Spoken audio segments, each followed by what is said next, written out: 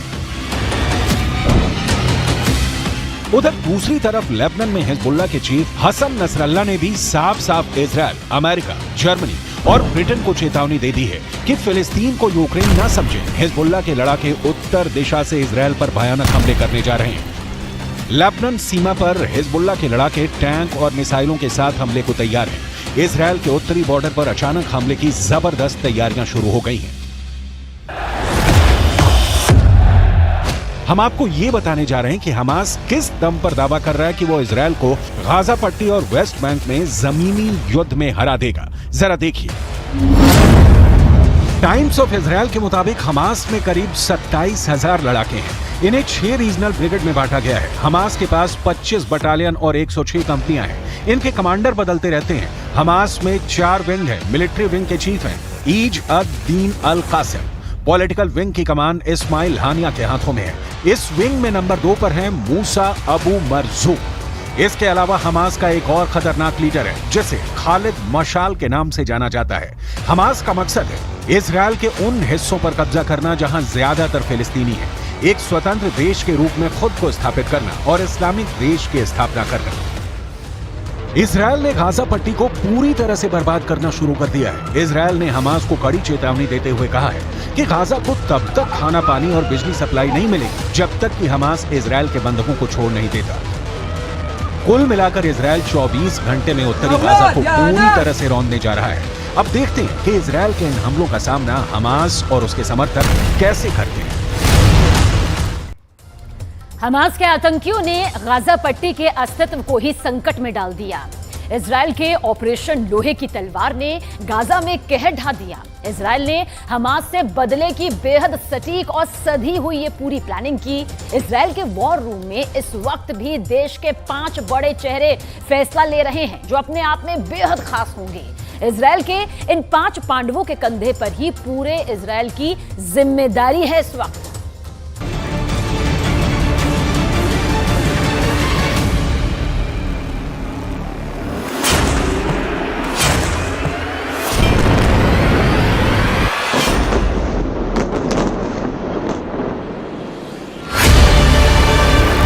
जब तक तोड़ेंगे नहीं तब तक छोड़ेंगे नहीं।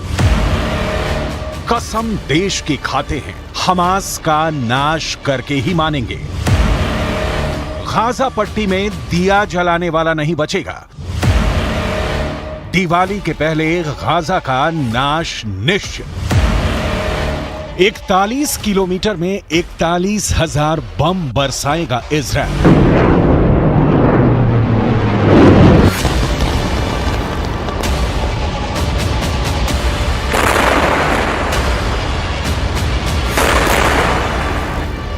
आतंकी हमास की तरह तेजी में नहीं, आतंकियों की तरह कत्लेआम मचाकर नहीं, बहुत इत्मीनान से, बहुत सोच विचार कर, पूरी प्लानिंग के साथ इजराइल गाजा पट्टी में छिपे आतंकियों का सर्वनाश कर रहा है।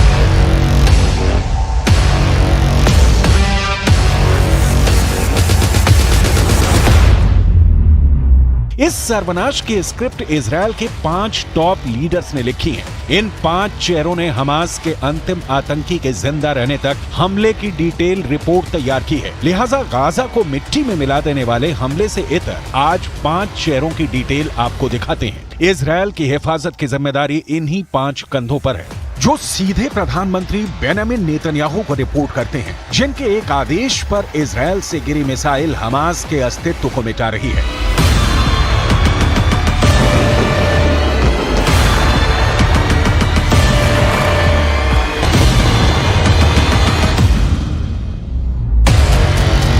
पहला नाम है इजराइल के रक्षा मंत्री योव गैलेंट का। दूसरा नाम है इजराइल के डिफेंस फोर्सेस के chief of staff lieutenant general Herzi Halevi का। तीसरा नाम है इजराइल के खुफिया एजेंसी के डायरेक्टर डेविड बार्निया का। चौथा नाम है इजराइल के एयरफोर्स के चीफ तोमर बार का।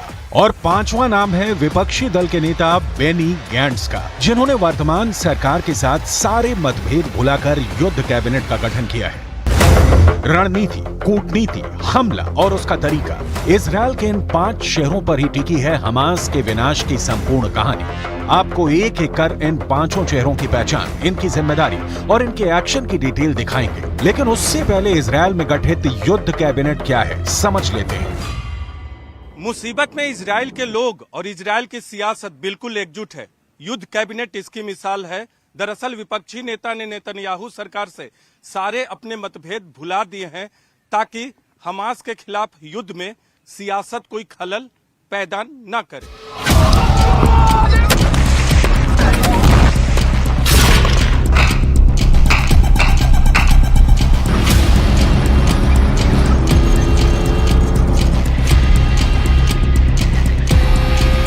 सबसे पहले इजराइल के रक्षा मंत्री के निर्णायक शब्द सुनिए और हमास के अंधकार में भविष्य की तस्वीर की कल्पना कीजिए, क्योंकि इजराइल के रक्षा मंत्री ने हमास को जमीन के 20 फुट अंदर दफना देने का हलफ उठाया है।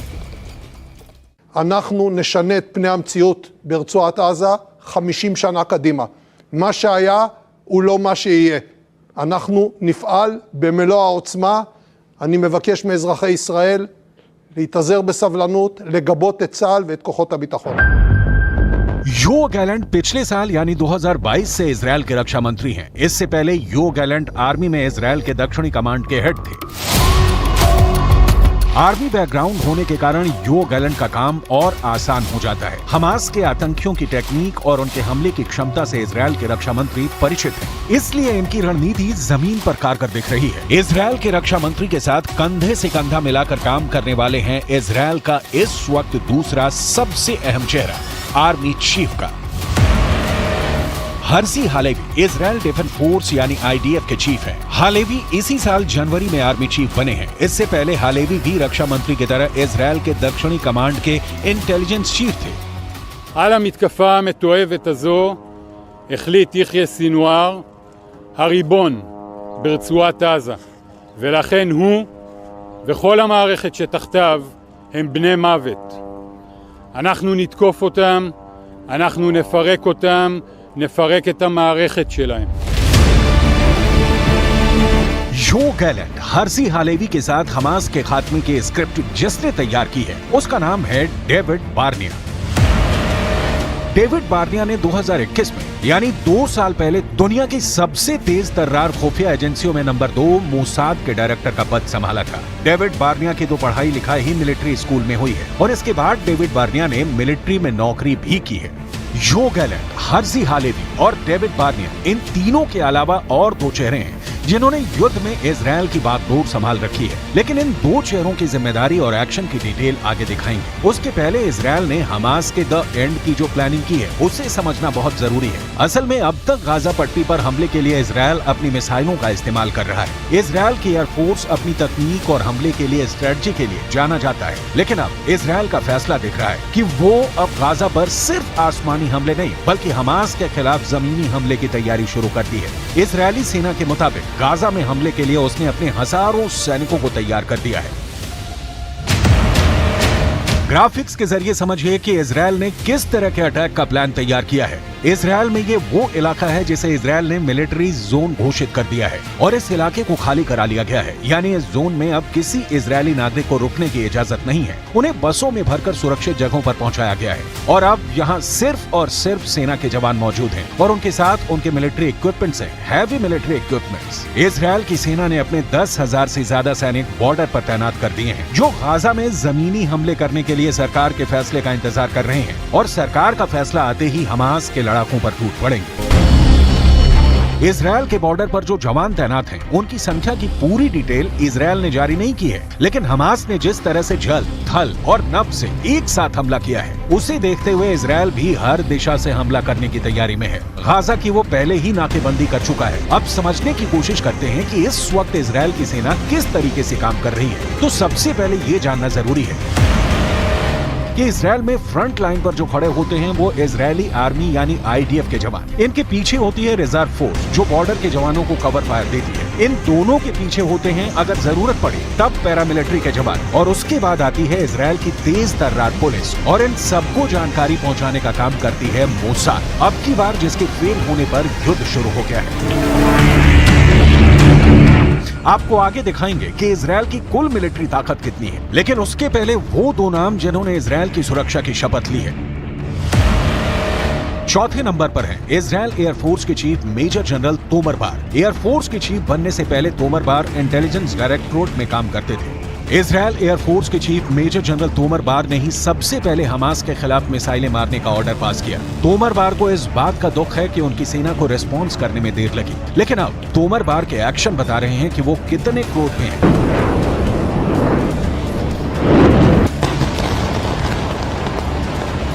इजराइल की आर्मी, खुफिया एजेंसी, वायुसेना सब ऑपरेशन स्वॉर्ड्स ऑफ आयरन में अर्जुन को सिर्फ मछली की आंख दिख रही थी और इजराइल को इस वक्त हमास का संपूर्ण विनाश दिख रहा है। इस काम में देश के बॉर्डर पर नहीं, सियासत के कटघरे में प्रधानमंत्री बेंजामिन नेतन्याहू को खड़ा करने वाले विपक्षी नेता बेनी गांज ने वक्त पर मिसाल वाली एकजुटता दिखाई है। बेनी गांज पहले इजराइल के रक्षा मंत्री रह चुके हैं। बेनी गांज इजराइल के डिफेंस फोर्स के चीफ ऑफ स्टाफ भी रह चुके हैं। मतलब इजराइल में इस वक्त आर्मी सुपर एक्टिव है, सिर्फ बॉर्डर पर खड़े जवान की तरह नहीं, उनके वर्तमान कमांडर की भूमिका में भी और पूर्व कमांडर की भूमिका में भी, जो इस वक्त वॉर रूम में बैठे हैं। इजराइल का डिफेंस फोर्स हमास के हमले को रोकने में नाकामयाब रहा। इसके अलावा मुजाद भी हमास से जुड़ी जानकारी जुटाने में विफल रहा। यही नहीं, एयरफोर्स भी हमास के हमले को नहीं रोक पाया। लेकिन अब इन 3 प्रमुख एजेंसियों के प्रमुख वॉर रूम में गाजा पट्टी पर बम बरसाने की रणनीति बनाने में जुटे हुए हैं और लगातार गाजा पट्टी पर बम बरसाया जा रहा है। गाजा पट्टी एक ऐसा प्रेशर कुकर बनता जा रहा है जो अगर फटा तो पूरा अरब इसकी चपेट में आ सकता है, इसमें कोई शक नहीं। एक तरफ आज अमेरिका के विदेश मंत्री जॉर्डन की राजधानी में मौजूद थे, तो वहीं दूसरी तरफ उसी जॉर्डन की राजधानी में हजारों लोग इजरायल के खिलाफ सड़कों पर उतरे हुए थे। तुर्की, इजिप्ट और इराक में भी लोग सड़कों पर उतर आए। आधी दुनिया गाजा पट्टी के नाम पर उबल रही है। गाजा के चलते हालात लगातार बिगड़ते जा रहे हैं।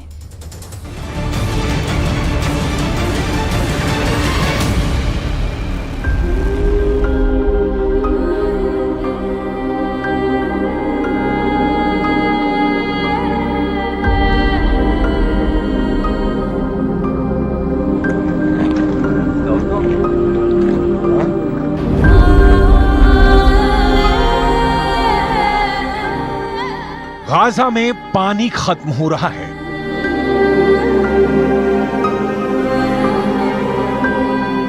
गाजा में खाना खत्म हो रहा है।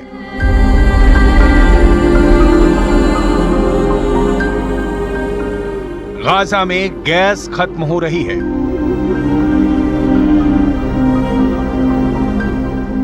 गाजा में बिजली खत्म हो चुकी है।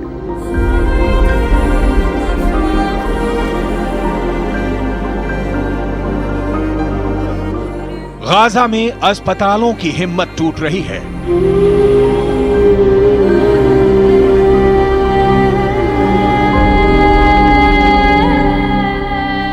गाजा के मुर्दा घरों में लाशें ही लाशें हैं।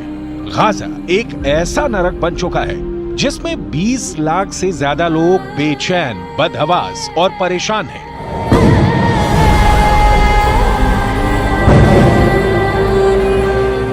गाजा के लोग भागना चाहते हैं,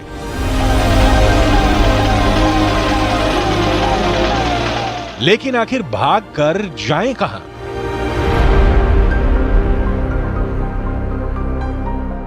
एक तरफ समंदर है, दूसरी तरफ इजराइल है।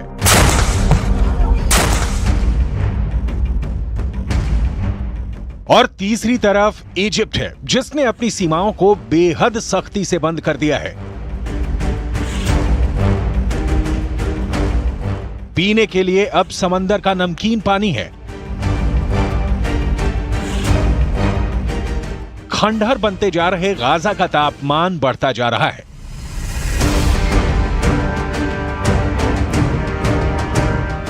हर एक छत हर एक दिन बीतने के साथ तबाह हो रही है।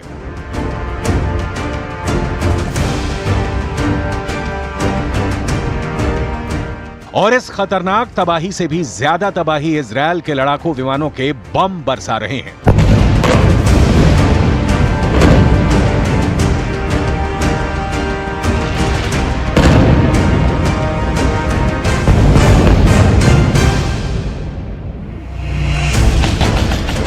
इन सबके बीच वेस्ट एशिया के अंदर इजरायल ने तूफान मचा दिया है। इजरायल डिफेंस फोर्स बहुत ज्यादा एग्रेसिव मोड में आ चुकी है। गाजा पर हमले के लिए टैंकों की सेना तैयार हो चुकी है। इजरायल के उत्तर में लेबनान की सीमा पर हिजबुल्लाह पर भी इजरायल डिफेंस फोर्स कहर बरपा रही है।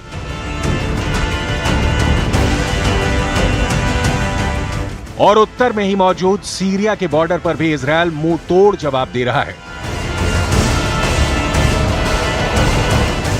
इजरायल इतना उग्र हो चुका है कि जैसे ये खबर आई कि ईरान के विदेश मंत्री सीरिया में दौरा करने वाले हैं, वैसे ही दमिश्क और एलेप्पो के हवाई अड्डों पर इजरायल ने बम बरसा दिया और इन हवाई अड्डों को ही तबाह कर दिया। इसका मकसद साफ है कि ईरान के जरिए हवाई जहाज से हथियारों के कार्गो विमान सीरिया में उतर ही ना सके।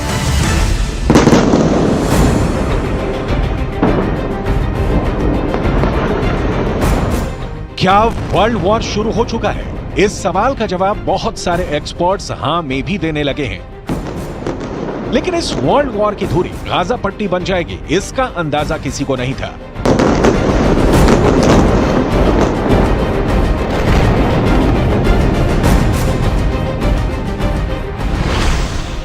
युद्ध नीति कहती है कि अगर युद्ध जीतना है तो दुश्मन की सप्लाई लाइन काट दो, दुश्मन की रसद काट दो, दुश्मन का पानी काट दो, दुश्मन के ऊर्जा स्रोत खत्म कर दो, दुश्मन को हथियार पहुंचने की सारी संभावना खत्म कर दो। यही वजह है कि 1 हफ्ते के करीब होने को है और गाजा के अंदर अब सारे सप्लाई रूट बंद हो चुके हैं। गाजा के अंदर इस वक्त के हालात ये हैं कि फिलिस्तीन के अरबी भाषा के अखबारों के मुताबिक गाजा में दवा की कमी 44% हो चुकी है, गाजा में बिजली की कमी 80% हो चुकी है। गाजा के अंदर 20% बिजली अभी तक जनरेटर से पैदा हो रही थी, लेकिन ईंधन की कमी की वजह से अब जनरेटर भी बंद होने लगे हैं और इसकी वजह से गाजा के अस्पतालों में इलाज में भी दिक्कत आ रही है, क्योंकि वहां बिजली की आपूर्ति में कठिनाई हो रही है। गाजा के अस्पतालों में नाकेबंदी की वजह से चिकित्सा उपकरणों की कमी 33% तक हो चुकी है। अस्पतालों के ब्लड बैंक में खून तेजी से खत्म हो रहा है। अब सवाल ये उठता है कि आखिर गाजा में मौजूद 20 लाख से ज्यादा लोग क्या करेंगे। जाहिर सी बात है कि इजिप्ट की सरकार की तरफ से कूटनीतिक बयान ये आया है कि लोग गाजा पट्टी को नहीं छोड़ें, क्योंकि अगर गाजा खाली हो गया तो इजराइल जमीन पर कब्जा कर लेगा और फिर उनको वो जमीन वापस नहीं मिल पाएगी। ऐसे में अगर गाजा के लोग जहां हैं वहीं रहेंगे तो जाहिर सी बात है कि फिर ये गाजा के लोग या तो ह्यूमन शील्ड बनेंगे, यानी मानव कवच बन जाएंगे, जिसका इस्तेमाल या तो हमास के लड़ाके करेंगे या फिर ये लोग भी युद्ध में शामिल हो सकते हैं। इस आशंका से इनकार नहीं किया जा सकता है कि हमास गाजा के लोगों को भी युद्ध लड़ने के लिए मजबूर कर दे। मैं इस वक्त इजराइल के जेरौत में हूँ। दरअसल खून इजराइल में भी बह रहा है और गाजा में भी, लेकिन असल खूनी खेल तब खेला जाएगा जब इजराइल की सेना गाजा शहर में पहुंचेगी और वहां दोनों पक्षों की तरफ से शहरी युद्ध होगा, यानी गुरिल्ला वॉर होगा गाजा शहर के शहरी इमारतों में। दूसरे विश्व युद्ध में ऐसा ही रूस के अंदर लेनिनग्राद और बर्लिन में भी हुआ था। ये एक अर्बन वॉरफेयर था जिसमें लेनिनग्राद और बर्लिन के अंदर इमारतों के अंदर से खूनी जंग लड़ी जा रही थी।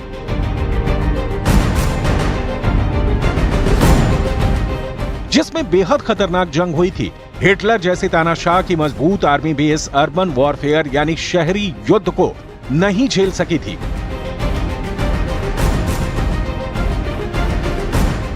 और कुछ ऐसा ही युद्ध अब गाजा के अंदर होने जा रहा है।